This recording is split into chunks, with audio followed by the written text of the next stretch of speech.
nombre del Padre, y del Hijo, y del Espíritu Santo. Amén. Dios te salve María, llena eres de gracia, el Señor es contigo. Bendita tú eres entre todas las mujeres, y bendito es el fruto de tu vientre, Jesús. Santa María, Madre de Dios, ruega por nosotros pecadores, ahora y en la hora de nuestra muerte. Amén. Gloria al Padre, y al Hijo, y al Espíritu Santo, como era en el principio, ahora y siempre, y por los siglos de los siglos. Amén.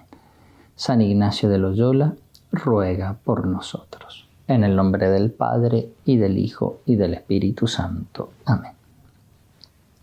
Nos toca ahora la contemplación de la crucifixión. Como siempre, los preámbulos. En primer lugar, la presencia de Dios y adorarlo. La oración preparatoria para todos los ejercicios, el número 46 del librito, pidiendo esa gracia de que toda la oración sea para mayor gloria de Dios. Rezar bien. Luego la historia, como Jesús llega extenuado sobre el monte Calvario. Allí es atravesado con 3 clavos, tachonado a la cruz, y allí comienza una agonía de 3 horas hasta que muere por nosotros en la cruz. Esa es la historia, brevemente.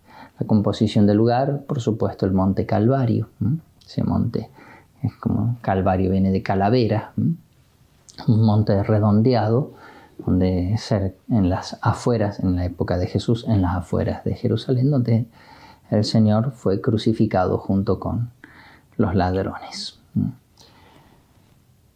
Y la petición, siempre fundamental, petición que se puede repetir, que se puede insistir sobre ella y sobre todo volver en los coloquios, ¿no? Esa hermosa petición que nos hace hacer San Ignacio. Dolor con Cristo doloroso, quebranto con Cristo quebrantado, lágrimas, pena interna de tanta pena que pasó por mí. Bien, para esta ocasión vamos a presentar, guiados por la sábana santa, la crucifixión de Cristo, tratando de ver cómo se desarrolló esa terrible agonía. Nos encontramos frente a un misterio, el misterio de la pasión del Hijo de Dios, encarnado y redentor de los hombres, misterio de amor, y como todo misterio, una realidad es una realidad inagotable. Por eso el Padre La Palma dice que muchas veces, es decir, no alcanza con una contemplación. Está bien contemplarlo ahora, pero no alcanza con una contemplación. Entonces, muchas veces y con mucha atención y reverencia, tenemos que considerar cuánto largo tiempo y con cuántos graves tormentos ha estado nuestro Redentor sobre la cruz. Este será entonces nuestro propósito, detenernos un momento sobre la agonía de Cristo sobre la cruz para considerar con atención y reverencia algo. No podemos ver todo. De lo que significa estar en una cruz por lo menos 3 horas, clavado y colgado de 3 clavos. La sábana santa de Turín sabemos que fue el lienzo que cubrió el cuerpo de Cristo en el sepulcro. Y los detalles de esta pintura que ustedes pueden observar nos muestran cómo fue empleada la sábana para envolver el cuerpo de Jesús. ¿Cómo se formó la imagen? Una posible explicación, porque nadie vio el momento de la resurrección, es que cuando Jesús resucitó, emanó de su cuerpo luz y calor, tanto que quemó la sábana santa, dejando marcada su imagen. En la sábana, en la imagen, no se encuentra ni un solo trazo de pintura. La tela, como pueden observar ustedes en la diapositiva, que estaba más cerca del cuerpo se quemó más, la que estaba más distante se quemó menos. Luego los científicos han establecido para cada tonalidad de la imagen un número y para cada número una altura, y así han obtenido una imagen tridimensional perfecta. En la sábana santa, los suplicios sufridos por Cristo han dejado unas huellas tan claras que se puede leer sobre el tejido toda la narración de la pasión como si se tratara de un libro. ¿Y para qué nos deja Jesús esta fotografía? para que de alguna manera podamos medir de alguna manera sus sufrimientos. Y por tanto, para que comprendamos el inmenso amor que nos tuvo y que nos tiene. Buscaremos de conocer un poco más esos sufrimientos para amarlo más, porque nadie ama lo que no conoce. Y ahora nos adentramos en la misma pasión de Cristo bajo la guía de la Sábana Santa, que según el Papa San Juan Pablo II es la reliquia más espléndida de la pasión de Cristo. En este capítulo entonces vamos a considerar la crucifixión. Entrando de lleno en el tema de la crucifixión, los estudios hechos sobre la Sábana Santa nos indican que con Cristo se utilizó la técnica violenta para crucificar. ¿Qué quiere decir esto? Quiere decir que con Cristo se usaron clavos y no sogas. Era otra técnica. El uso de clavos está confirmado también por el apóstol Santo Tomás, cuando después de la resurrección, como dice el Evangelio de San Juan, capítulo 20, dijo: si no veo en sus manos la señal de los clavos y no meto mi dedo en el agujero de los clavos, 2 veces dice clavos, y no meto mi mano en su costado, no creeré. Entonces, en primer lugar, uso de clavos. En segundo lugar, la técnica violenta quiere decir que no se usó el cedile.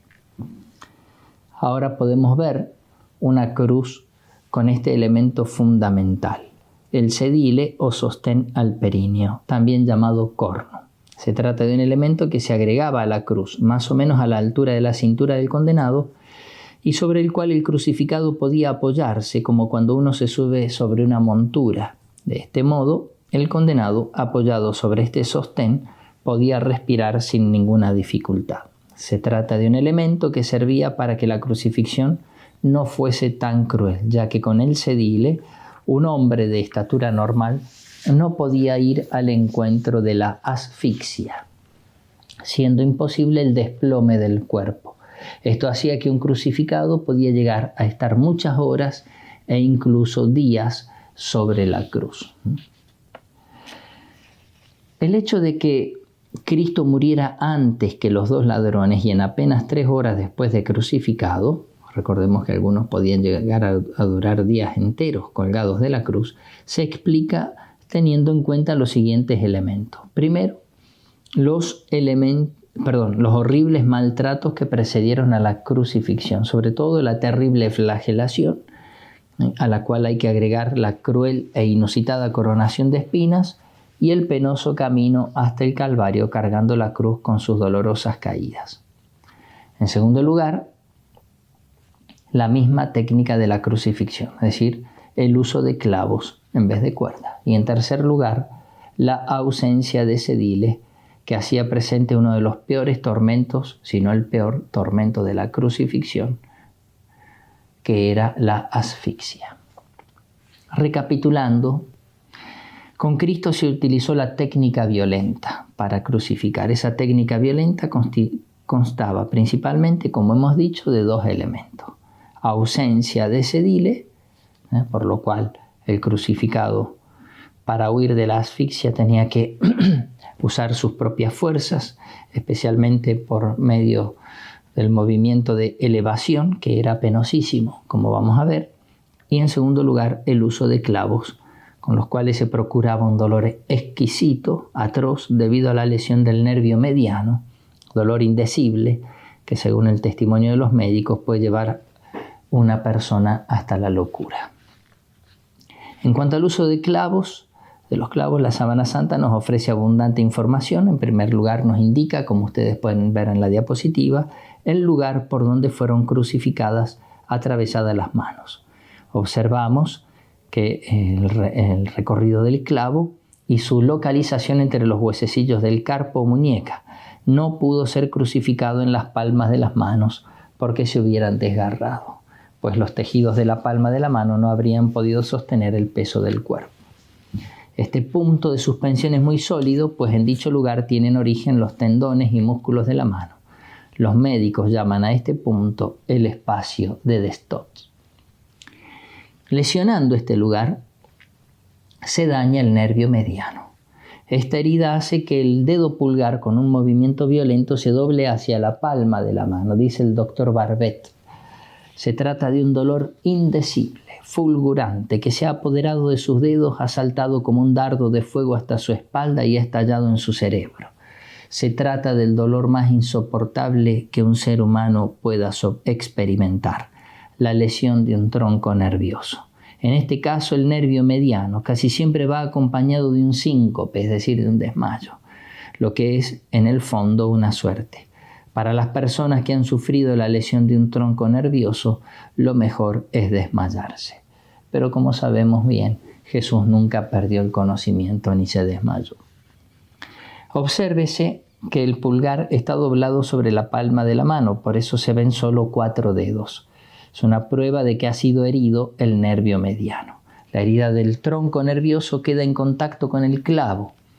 Y pronto, cuando el cuerpo de Cristo será suspendido en la cruz, quedará el nervio fuertemente tenso sobre el clavo, como una cuerda de violín que queda tensa sobre su puente, y vibrará a cada sacudida o movimiento, despertando el horrible dolor. Según los estudios, el grosor del clavo, siempre más o menos, o aproximadamente, era de unos 8 milímetros, y de unos 13 a 18 centímetros de largo. Y el orificio del clavo no es redondo, sino cuadrado. Otro elemento importante para demostrar que con Cristo usaron el método violento de crucifixión es el estudio de las palabras o frases pronunciadas desde la cruz por Jesús y por los ladrones. Estas palabras merecen una atenta consideración, más allá del contenido, ya que, como todo bien sabemos, las 7 palabras de Cristo en la cruz son todo un testamento espiritual. Está comprobado que durante la crucifixión violenta el crucificado podía hablar solo cuando se encontraba elevado, es decir, cuando se apoyaba o afirmaba en el clavo que le atravesaba los pies y haciendo fuerza hacia arriba con sus propios brazos. Y aunque estuviera elevado, su respiración no era normal. Respiraba mal, con mucha dificultad, ya que se trataba de una respiración acelerada y muy trabajosa, que se llama diafragmática.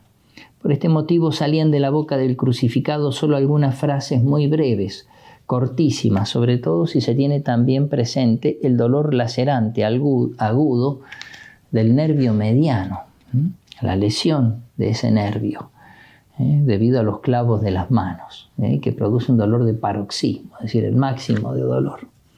Escuchemos las palabras de Cristo, frases muy breves y que son un fiel testimonio de lo dicho. Es decir, Jesús no podía respirar, se asfixiaba.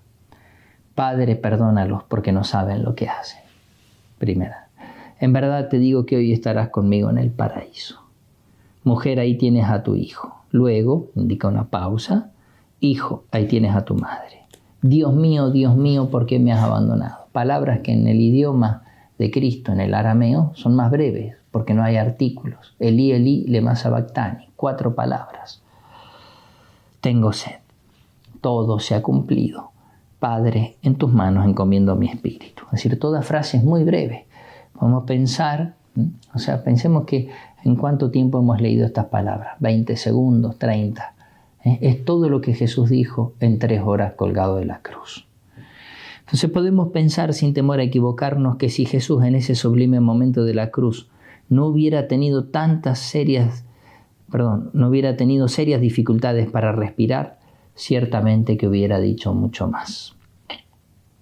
Analicemos ahora las palabras de los ladrones, sobre todo la del buen ladrón, como dice el evangelista San Lucas, capítulo 23.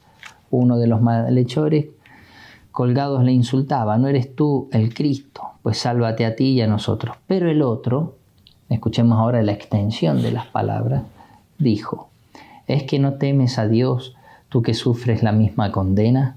Y nosotros con razón, porque nos lo hemos merecido con nuestros hechos. En cambio, este nada malo ha hecho. Y decía: Jesús, acuérdate de mí cuando vengas en tu reino. Más o menos unas 40 palabras.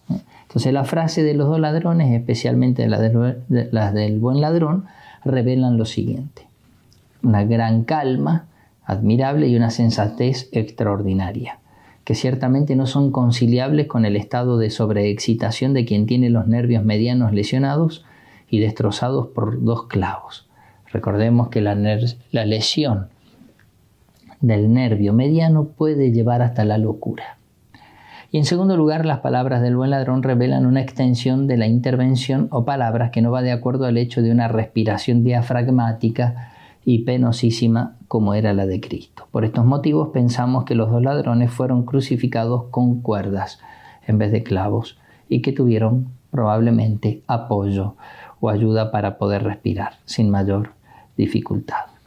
Por su parte, la Sábana Santa nos ofrece ciertos signos, como por ejemplo los regueros de sangre en las heridas de las manos, de los pies y de la cabeza, que ofrecen una importante información sobre la crucifixión de Cristo. El estudio detallado de esas marcas y heridas es clave porque nos lleva a entrever cómo en una película los movimientos dolorosos de los brazos, de la cabeza, de los pies y del cuerpo entero que Cristo tuvo que realizar por necesidad en su larga agonía sobre la cruz.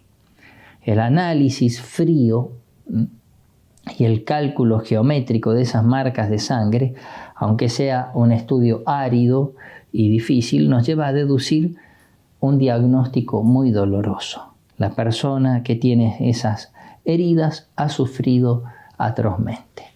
Al mismo tiempo, este estudio y este importante diagnóstico se convierten para nosotros en altísima teología, porque nos revela a los hombres el misterio del amor del Verbo encarnado, amor de Cristo en la máxima expresión del amor, que es darse a sí mismo hasta la muerte, y sobre todo la muerte de cruz con todo lo que eso significa.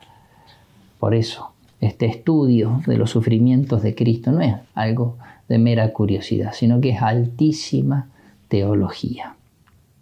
Nuestro Señor había dicho: nadie tiene amor más grande que aquel que da la vida por los amigos, y Cristo la dio por nosotros pecadores. ¿Y de qué modo? En la cruz. Como dice San Bernardo, Jesús quiso sufrir mucho por amor a nosotros para que también nosotros lo amemos con todo el corazón. Antes de entrar de lleno en el análisis de las marcas de sangre, no nos olvidemos de aquel gesto maravilloso de nuestro Señor cuando Jesús llegó al Calvario. ¿Qué hicieron? Le dieron de beber un vino mezclado con hiel o vino mirrado. ¿De qué se trata? Se trata de un narcótico, una bebida que mitigaba o suprimía el dolor, produciendo adormecimiento general o local, y se daba a los condenados a muerte. Pero como narra el Evangelio de San Mateo, Cristo, después de probarlo, no quiso beberlo. Es decir, Jesús no lo quiso beber, porque la entereza con que Jesús va a soportar la pasión no tenía que ser efecto de un narcótico, de una anestesia, de un analgésico, sino fruto de su fortaleza y de su amor a los hombres. En relación a la crucifixión es importante el estudio de la marca de sangre que en la Sábana Santa aparece sobre la herida de la muñeca de la mano izquierda. Hay más heridas que están en relación con la crucifixión, pero nosotros, por motivos de tiempo, nos vamos a detener solo en esta. Esta maravillosa llaga, con sus dos regueros de sangre, nos revela datos de gran interés. Por ejemplo, que el cuerpo de Cristo en la cruz debió, por su larga agonía, someterse principalmente a dos movimientos. En primer lugar, el de abajamiento, que también podemos llamar desplome, hundimiento o descenso, en el cual todo el peso del cuerpo de Cristo se apoyaba únicamente o casi sobre los clavos de las manos. Jesús que se desplomaba, se dejaba caer, el abajamiento. Y el movimiento de elevación, en segundo lugar, con el cual Cristo evitaba la asfixia y podía pronunciar algunas palabras. Para eso tenía que hacer un gran esfuerzo con sus brazos, haciendo leva y girando las manos sobre los clavos, y con los pies que hacían fuerza y se apoyaban sobre un clavo. El doble reguero de sangre en la mano izquierda, súper evidente en la Sábana Santa, cuya abertura es de 35 grados, da razón más que suficiente de la doble posición de abajamiento y elevación de Cristo en la cruz. La sangre de las heridas, por la ley de la gravedad, siempre se dirigen hacia abajo, en línea directa, pero si de una misma herida, punto o fuente de origen, encontramos que hay regueros con distintas direcciones, quiere decir que esas partes del cuerpo han cambiado de posición, por ejemplo, la cabeza, las manos y los pies. Se trata de una herida preciosa porque nos permite una investigación rica de aplicaciones para poder llegar a conocer algo, como hemos dicho, del cómo era el método violento de la crucifixión romana y por lo tanto conocer algo de cómo fue la terrible agonía de Cristo en la cruz. De lo primero que nos habla esta llaga es sobre el gran descenso, ese hundimiento o abajamiento, desplome de Cristo en la cruz. Luego de haber sido clavado las manos sobre el patíbulo, palo horizontal, y después de que los verdugos elevaron el patíbulo para colocarlo sobre el estipes o palo vertical, habremos construido el primer momento de la crucifixión. Pensemos que estamos delante de uno de los momentos más trágicos de la pasión de Cristo, ya que Cristo fue dejado por unos momentos con los pies por el aire, permaneciendo colgado totalmente solo de 2 clavos, los clavos de las manos. Entonces, primero crucificado en las manos y luego los pies quedaron en el aire hasta que los verdugos toman los pies de Cristo y allí con un solo clavo le atraviesan sus pies. En aquel estado de máximo abajamiento, sin un punto de apoyo en los pies, era imposible para Cristo realizar algún movimiento. Esto lo podía hacer el respirar recién cuando tuvo, en un segundo momento, clavados los pies.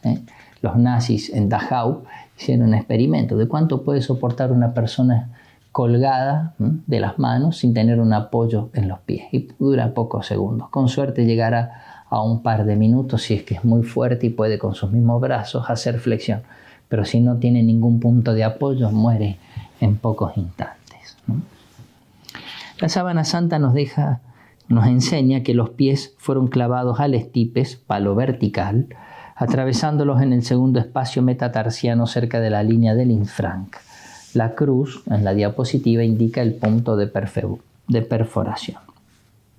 Con los experimentos hechos se ha constatado que no es difícil poner los pies uno sobre otro y clavarlos con un solo clavo.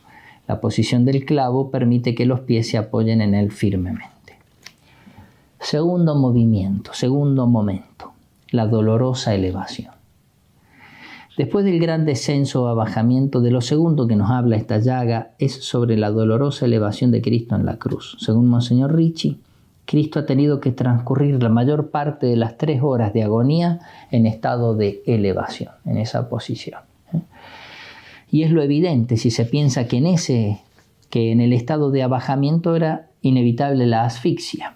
Pero en este estado de elevación el esfuerzo era extremo y por lo tanto ha tenido que sufrir algún relajamiento, cansancio, por lo cual regresaba al grande abajamiento. Para respirar tenía que estar en estado de elevación, pero el dolor de los clavos en las manos y en los pies hacía que se desplomara. Pero al estar desplomado no podía respirar, se asfixiaba. De nuevo tenía que volver a la postura de elevación. 2 movimientos de Cristo en la cruz, el abajamiento y la elevación.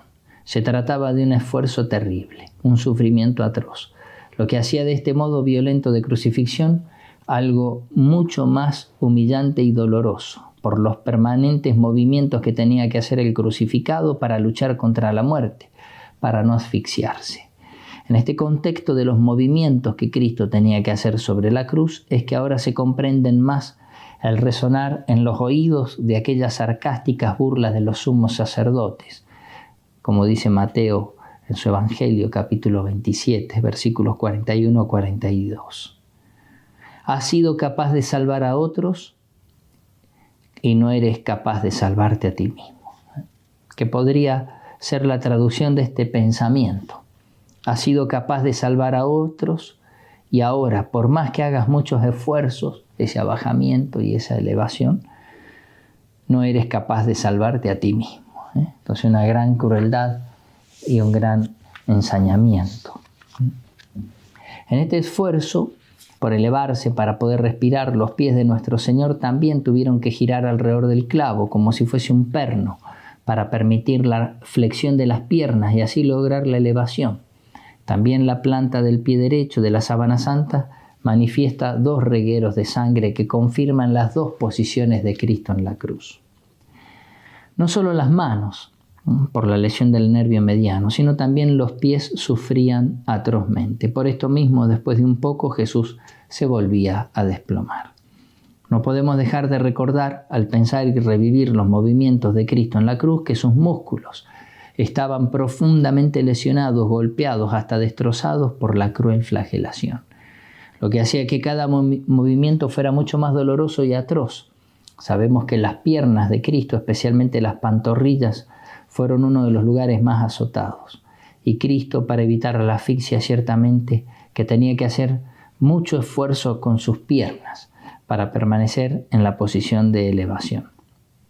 También hay que agregar que la falta de respiración adecuada, la llamada disnea, iba causando el tétano, con consecuentes calambres dolorosísimos en todo el cuerpo. Esta técnica violenta evidentemente refleja la crueldad de los romanos, la animosidad de los verdugos, sedientos de este tipo de espectáculos, que se deleitaban viendo cómo se alargaba la agonía del crucificado, con aquellos dramáticos y dolorosos movimientos de elevación y abajamiento. Así, mientras duramente se alargaba la vida, se divertían y gozaban de ver una agonía hasta el agotamiento total de las fuerzas, hasta no dar más, hasta morir. Podemos hacer como un paréntesis, ¿no? Cómo hacer sufrir a una persona de esta manera nos lleva muchas veces a decir eso no es humano. Y decimos más de lo que sabemos porque eso es algo diabólico. Ciertamente no está en el ser humano hacer sufrir de esa manera a otra persona. Cuando se ven esas torturas, esas cosas, ese modo de hacer sufrir a los demás, y además el gozarse en eso, ahí está metido el diablo. Después de que el gusto sádico de los verdugos se había cumplido, o cuando intervenían motivos de carácter religioso como la preparación para la Pascua, para concluir con la agonía de los crucificados, se recurrían al llamado crurifragium, es decir, romper las piernas. Esto hacía imposible la elevación del cuerpo, lo que conducía a la asfixia inmediata y a la muerte, y así se concluía el drama. La lectura atenta de esta llaga de la mano izquierda de Cristo nos abre muchos aspectos interesantes y maravillosos de su pasión, y al mismo tiempo nos evidencia la perfecta armonía de la sábana santa con los datos del Evangelio, de la arqueología, de la medicina, de la historia y de otras tantas ciencias, lo que al mismo tiempo confirma la autenticidad y la veracidad de la sábana santa de Turín. Veamos un ejemplo de esa admirable consonancia de la sábana santa con otras ciencias, por ejemplo con la arqueología. Tienen ustedes delante en la diapositiva el llamado grafito de Pozzuoli. Se trata de un dibujo hecho sobre una pared. Está datado en el siglo I y se conserva hasta el día de hoy. Se encuentra en Pozzuoli, cerca de Nápoles, donde había un circo romano. El grafito fue hecho por un frecuentador de la taberna que fue a tomar vino y que antes había presenciado una crucifixión en el circo. E impresionado por el espectáculo hizo un dibujo de lo que vio sobre la pared. Y en ese dibujo podemos observar, y todo en perfecta agonía con la sábana santa. Primero, cómo la colocación de los clavos está propiamente en la zona de las muñecas, cómo utilizaban un solo clavo para crucificar con los dos pies. Y sobre todo es impresionante. Es patente el gesto de asfixia en el crucificado de Pozzuoli. Gesto que quedó grabado en la mente del que hizo ese grafito.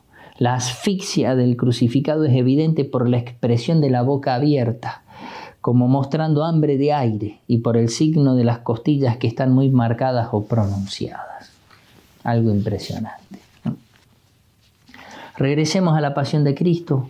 Recordemos que nuestro Señor se alzaba apoyándose sobre el clavo de los pies para tomar aire porque se asfixiaba, pero al no poder soportar el dolor del clavo de los pies volvía a desplomarse. De esta manera la mano giraba sobre el clavo del carpo, destrozando el nervio mediano. No hay nada que se pueda comparar al dolor que produce la lesión de un tronco nervioso. Al mismo tiempo producía un dolor de paroxismo, es decir, el máximo de dolor. Como decía el doctor Barbet, la naturaleza se inhibe, sobreviene un síncope y se muere de dolor.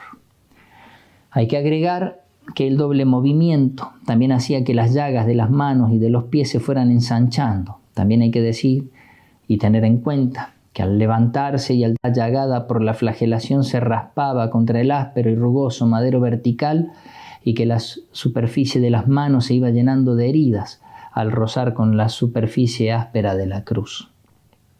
Allí comenzó una terrible agonía. Fueron 3 horas interminables. Tener que sostener su cuerpo de las manos clavadas era la tortura más atroz de la crucifixión. Y a todos estos tormentos se suma la asfixia. Cristo debía sentir la sensación de un ahogo progresivo, una falta de respiración de lo más desagradable.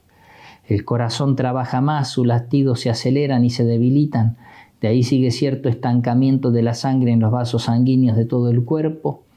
Y como la oxigenación se realiza mal en los pulmones porque funcionan insuficientemente, se produce una sobrecarga de ácido carbónico que provoca una excitación de las fibras musculares y en consecuencia se produce una suerte de tétano en todo el cuerpo, calambres y tirantes de los músculos. El doctor Hinex afirmaba al respecto: es la muerte más horrible y espantosa que puede encontrarse. San Lorenzo Justiniano dice que la muerte de Cristo fue la más amarga y dolorosa de todos porque fue sin el mínimo consuelo. Brevemente recordemos algunos otros aspectos, algunos otros de los tormentos sufridos por Cristo durante su agonía en la cruz. En primer lugar, había quedado clavado en la cruz completamente desnudo. Esa era la costumbre romana. No hace falta aclarar que esta desnudez total era una gran humillación. Otro de los tormentos fue la sed. Se trata de una sed abrasadora, que era otro de los tormentos de los crucificados. Una sed causada por la fiebre alta, por la pérdida de sangre y por la abundancia de sudor derramado. Y si Jesús tuvo una fiebre alta, también tuvo que sentir un frío intenso, como nos pasa a nosotros, porque además estaba totalmente desnudo y expuesto al aire de abril, pleno otoño. Escribe el evangelista San Juan: sabiendo Jesús que ya estaba todo cumplido, dijo: tengo sed.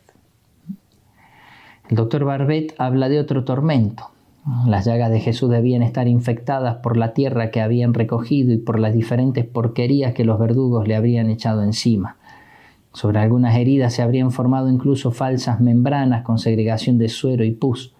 Consecuencia de esto es que numerosas moscas y otros insectos revolotearían alrededor de su cuerpo y se posarían en sus llagas, imposible de espantarlas. También se cebarían sobre su rostro. Mientras lo estaban crucificando, Jesús decía, Lucas 23:34, Padre, perdónalos porque no saben lo que hacen. Comenta el padre Bover, no hay en todo el Evangelio palabras más conmovedoras que estas. Torturado por los dolores atroces de la crucifixión, abrasado de sed y ardiendo en fiebre, abrumado por la humillación y la vergüenza, ultrajado por sus insolentes enemigos allí presentes, no pide que baje fuego del cielo y los consuma. Al contrario, lleno de misericordia, pide al Padre perdón para ellos. Jamás persona alguna ha mostrado tanta nobleza, tanta elevación moral, tanta grandeza de alma, tanta generosidad y más que nada tanta bondad y tanta caridad de corazón como muestra Jesús con estas palabras.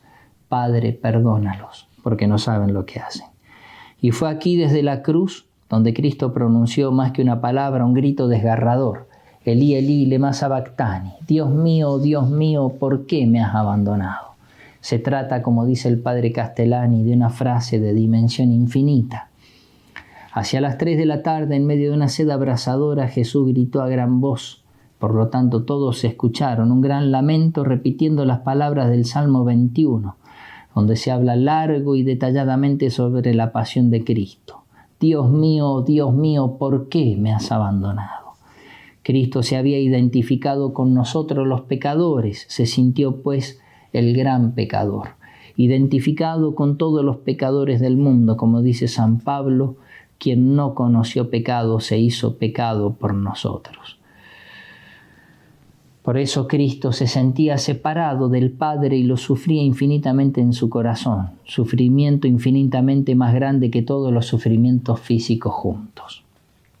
En este momento crucial de la pasión, Jesús nos ofrece lecciones admirables. Por ejemplo, si bien es cierto que el silencio de Cristo era necesario para darnos ejemplo de paciencia, también era necesario hacernos saber que era mucho el sufrimiento que sentía en su alma.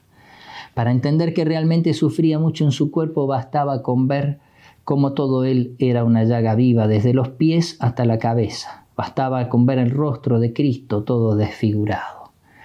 pero para que entendiéramos que su espíritu no era de piedra y para enseñarnos que tan intensamente y tan vivamente había sentido en su corazón los insultos, la desnudez, los ultrajes, las burlas, las humillaciones, las torturas. Jesús, que por tanto tiempo no se había lamentado, ahora, para hacernos entender lo que sentía dentro de su corazón, pronunció ese grito desgarrador: Elí, Elí, lema sabactani. Dios mío, ¿por qué me has abandonado? De esta manera, con este clamor, sabemos y tenemos certeza de la misma boca de Cristo, que no eran menos los sufrimientos interiores en comparación con aquellos sufrimientos exteriores. Entonces, en la cruz, y cada vez que contemplemos el crucifijo en nuestras casas, en nuestras iglesias, encontramos dolor físico, el más grande e impresionante: estar colgado de 3 clavos por 3 horas, sufriendo la asfixia. Dolor espiritual el más grande, la desolación más grande de la historia. Dios mío, ¿por qué me has abandonado? Después de unos instantes, Cristo murió. Y como narra el evangelista San Juan, uno de los soldados le atravesó con su lanza el costado y al instante salió sangre y agua. Con Cristo no se hizo uso del crurifragium, al romper las piernas, porque ya estaba muerto. Por eso le atravesaron el corazón con una lanza, solo para comprobar que había muerto. Sí, con los ladrones. Y por eso, una vez que le destrozaron las piernas, no pudieron respirar más y murieron en pocos instantes. La herida está situada, la herida del costado, entre la 5ª y la 6ª costilla. La lanza atravesó el 5º espacio intercostal, penetró por el pulmón derecho y tras un recorrido de unos 10 centímetros alcanzó la aurícula derecha, la cual suele contener sangre líquida en los cadáveres recientes. Dice el doctor Marino Molina que en agonías excepcionalmente dolorosas el agua del pericardio es abundante. Concluyendo, el doctor Hynek reflexionaba, contemplando toda la crucifixión siguiendo la sábana santa. Nunca hubiera podido creer, ni imaginar siquiera, que la crucifixión tuviera tanto de atroz y de cruel como nos lo da a entender la sábana santa con su mudo pero elocuentísimo lenguaje. La crucifixión excede en crueldad a todo cuanto podamos imaginar.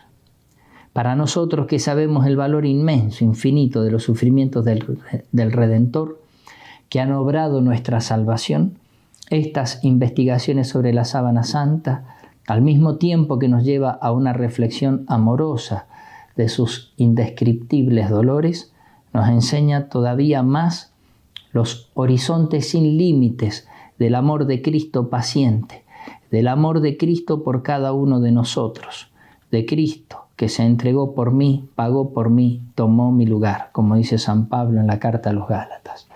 No nos olvidemos que el sacrificio de Cristo, para ir terminando, el sacrificio de Cristo en la cruz se renueva de modo incruento en cada Santa Misa. Lo indican las mismas palabras de la consagración. Cuerpo entregado, sangre derramada. En cada Santa Misa que participamos podemos vivir, como lo vivían los santos, la pasión de Cristo. Como por ejemplo San Pío de Pietrelcina, que revivía toda la pasión de Cristo durante la misa. De tal manera que una vez que le preguntaron: Padre, ¿no se cansa de estar tanto tiempo parado? Él respondió: no estoy parado, estoy colgado. De tal manera como se identificaba con Cristo. Jesús, queridos ejercitantes, quiere que tengamos presentes, es decir, que meditemos, que contemplemos, que miremos mucho su pasión. Así se lo dijo a Santa Gema Galgani. Cuenta Santa Gema que Jesús crucificado le decía: mira, hija, mira y aprende cómo se ama. Y me mostró sus 5 llagas abiertas. Mira esta cruz, estas espinas, estos clavos, esta lividez, estos desgarrones, estas llagas y esta sangre. Todo es obra de amor y de amor infinito. Ve hasta qué extremo te he amado. ¿Quieres amar de verdad? Aprende antes a sufrir. El sufrir enseña a amar. Por último, la memoria de la Virgen. ¿Quién puede describir los dolores de la Virgen? si no podemos describir los dolores del Hijo? ¿Cuántas lágrimas habrá derramado la Virgen? Y a pesar de todo esto, la Virgen María estaba allí, al pie de la cruz, de pie, como dice San Juan. Estaba junto a la cruz de Jesús, su madre. Que la Virgen de los Dolores entonces nos alcance la gracia de llevar siempre a nuestros corazones la pasión de Cristo. Como dice el Stabat Mater: Santa Madre, esto te pido, que se imprima en mi sentido la dolorosa pasión, que conmigo dividida la lleve toda la vida dentro de mi corazón. Y como nos enseña San Ignacio también en los coloquios, aprender a hacernos esas preguntas ante Cristo crucificado, ante Cristo colgado por mí en la cruz. ¿Qué hice por Cristo? ¿Qué hago por Cristo? ¿Qué he de hacer por Cristo? ¿Qué he de hacer por la Virgen María? Bendita sea la pasión de nuestro Señor Jesucristo y los dolores de su Santísima Madre. En el nombre del Padre, y del Hijo, y del Espíritu Santo. Amén.